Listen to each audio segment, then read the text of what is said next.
Praise lord అండి. ఈ video చూడండి. దేవుడు ఇలా కూర్చున్నాడు, ఆకాశం రావాలి అన్నాడు, ఆకాశం వచ్చింది. భూమి రావాలి అన్నాడు, భూమి వచ్చింది. రాదమ్మా, ఆర్టీసీ బస్సు రావట్లేదు, ఆకాశం భూమి ఎక్కడి నుంచి వస్తాయి?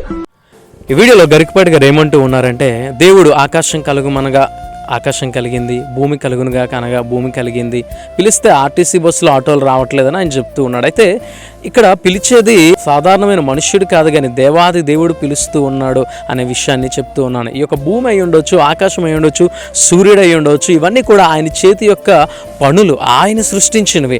ఆయన పిలిస్తే సూర్యుడు, చంద్రుడు, ఆకాశం, నక్షత్రం కాదు, కానీ ఈ యొక్క సృష్టిలో సమస్తము ఆయన మాట వింటది. అందుకనే సముద్రం కూడా ఆయన మాటకు నిమ్మలమైందంట.